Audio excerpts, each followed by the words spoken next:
Fan ni Jacqueline Jose, ipinost ang nakakaantig na voice recording ng aktres. Ang pagpanaw ni Jacqueline Jose ay nag-iwan ng bakante sa puso ng marami, lalo na ng kanyang mga tagahanga, na labis na humanga sa kanya.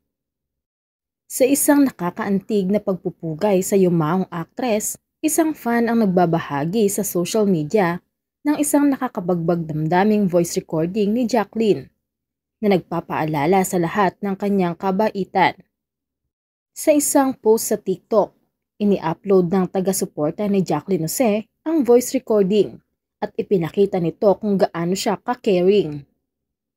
Sa recording, tiniyak ni Jacqueline sa kanyang mga tagahanga na nandyan siya para sa kanila, handang makinig at magbigay ng aliw na parang isang tunay na ina. Sa kanyang isang linggong pagpupuyat, ipinahayag ni Andy Eigenman ang kanyang pasasalamat sa mga kapwa celebrity at manggagawa sa industriya na naglaan ng oras sa kanilang abalang schedule upang bisitahin ang wake ni Jacqueline Jose sa Arlington Memorial Chapel sa Quezon City. Maraming salamat sa pagpunta. Araw-araw, pinapainit ang puso ko. Nakatulong ito sa akin ng higit na mas mahusay na makayanan upang makita kung gaano karaming mga tao ang nag-aalaga at nagmamahal sa aking ina.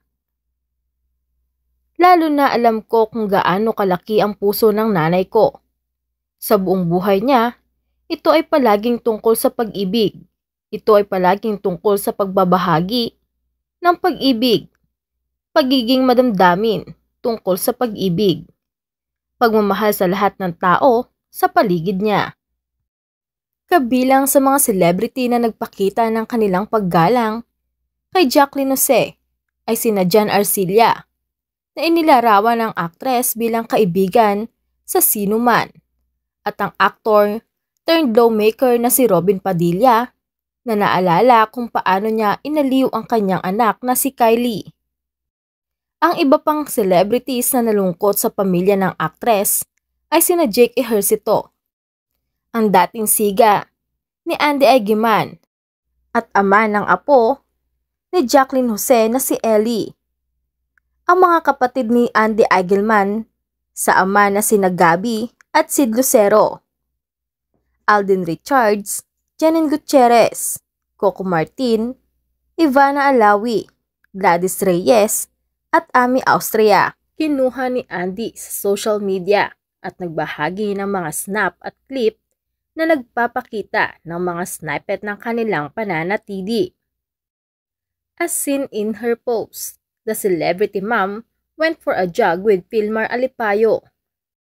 Ang mag-asawa at ang kanilang mga anak na sina Lilo at Kowa ay nagpalipas din ng ilang oras sa isang swimming pool, kung saan nagkaroon ng pagkakataon ang pinakamamahal na celebrity family na makipagbanding sa kanilang mga kaibigan. Hindi na kailangang sabihin, meron ngang solidong support system si Andy sa pagdadalamhati sa pagpanaw ng kanyang ina na si Jacqueline Jose.